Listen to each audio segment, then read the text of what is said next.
Peace and blessings again. Hetepu. Once again, we are here and we're talking about possible solutions, answers that you may be able to embrace in order to deal with the issues of trying to stay on the right track, where your thoughts, where your words, and your actions are in harmony with, a better pathway, a better direction to support healthy families, harmonious families, and so forth. So if you're a person that recognizes that you do mixed signals, or you get the feedback from your mate, your husband, wife, and your family members, that you don't do what you say, that you don't say what you mean, then you need to do some self-reflection, right? In your life with your mate or partner and your family, your nuclear family, it's really important that if you say you're going to do something and the circumstances change, because life is in a constant flux, nothing is etched in stone. If you take that attitude and you understand that change as the one constant that we have in life, that when things change, it means that sometimes you have to start from scratch. So if you made a decision, or you made a promise, or you made a commitment to your, significant other, then you should go back to the table and say, I know I promised ABC, but X, Y, and Z has happened, and we need to do things differently. You have to do that before you just unilaterally make a change, because without doing that, then you basically, again, you didn't fulfill the first commitment that you made, and then your mate is looking at you doing something the very opposite of what they promised. That further erodes the trust. That further makes it so that this person is saying, I don't know where you're coming from. You know what I'm saying? You constantly say one thing and do another.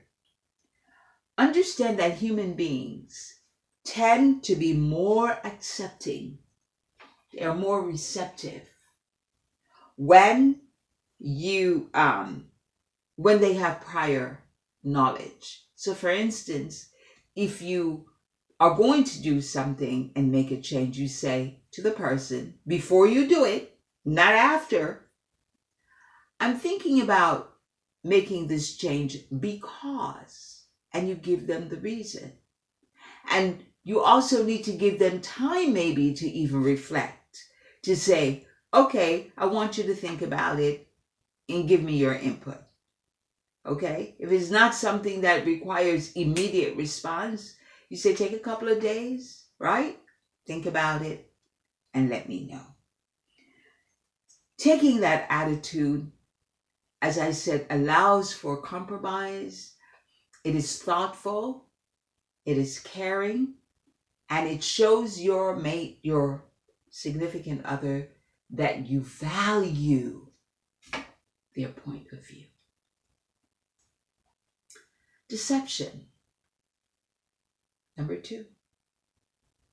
Hidden agendas are based sometimes on paranoia or being burned in past relationships. Remember, your current mate, wife, or husband is not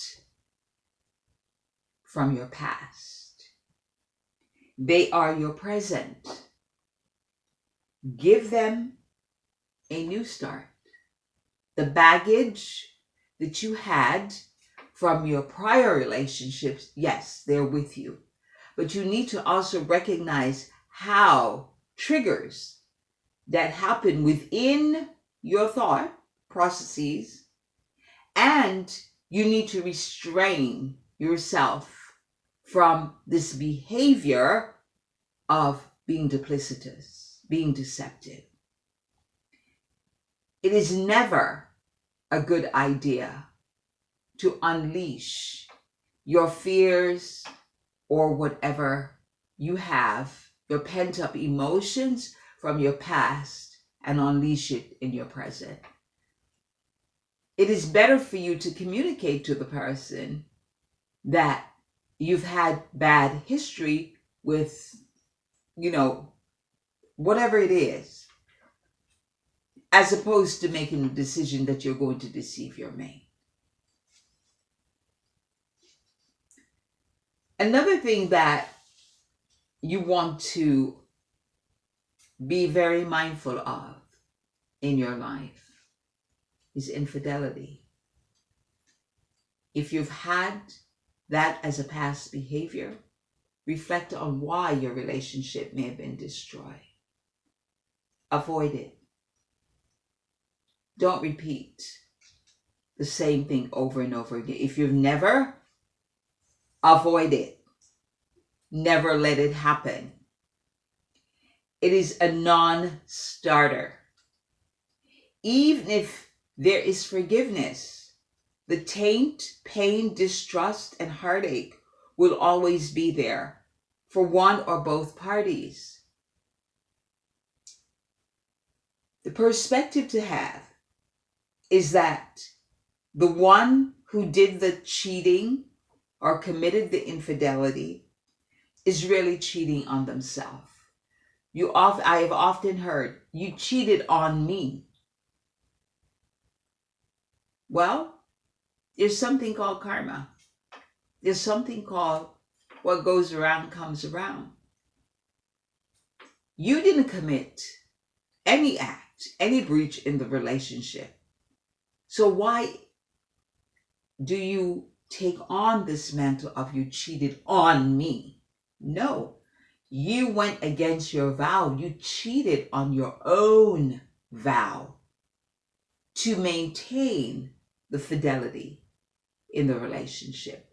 The person who has kept and maintained the fidelity of the relationship is free of blame. Because then also I have heard in doing couples counseling, the one who did it says, well, I did it because you weren't paying any attention to me or you weren't spending time with me. No, those are excuses, not reasons, right? You are seeking to minimize your behavior. You're seeking to lay blame on another person for, your inappropriate behavior. And the person who's getting this thrown at them should never accept it. Put the onus where it comes from. Put the blame on the doorstep of the person who committed the infidelitous act or the cheating in the relationship. If the marriage is not working, better to part than sully your spirit with unfaithfulness. Seek couples counseling when you can't work it out. Prevention is always better than trying to cure it.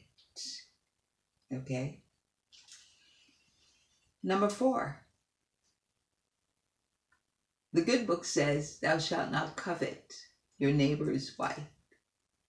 It's also, do not be envious of another person's mate. You're with the person that God intended for you to have. Your purpose, your destiny, and its fulfillment is wrapped up in the life you will have together. There are no errors that you're with the partner or the mate that you have. The universe has brought it, the relationship into your life. Embrace the opportunity to grow and become a better human being. Intoxicants. The habit of substance abuse, addiction, they can destroy your life, diminish your vitality, Your family inheritance, what you have inherited in terms of constitutional difficulties in terms of your health, sometimes play a part in your abuse. So for instance, I know of people who mother was drinking alcohol when they were in the womb. So when the child is born, they're a fetal alcohol syndrome child. And that becomes a part of their reality. However, all effort must be made in order to diminish or nullify such habits, because it invariably will lead to a very unhappy life. It is best to also avoid environments with people, your friends that you may have, who have addictive behavior, recreational smoking, weekend binge drinking, all of these things. Avoid it, because you ultimately will pay the price. If you cannot withstand that and stop it, you can end up losing your family. It is really important to gauge your capacity. Important to make sure that you can effectively manage the temptation for addiction. It's also important to be present for your children. When you are having addictive behaviors, it is difficult to be present. You don't make their games. You're not there to tuck them in bed. You're not there to read them stories. You're never at the family dinner table because you're out getting your fix or doing your habit. Remember also that the example you show to your children, if you are constantly dealing with your habit, then you're telling them, this is what it is, this is how life should be. And you are conditioning them to continue the generational destruction. Don't minimize your addiction. Seek help. Balance, number 6, is the key to raising yourself and your family.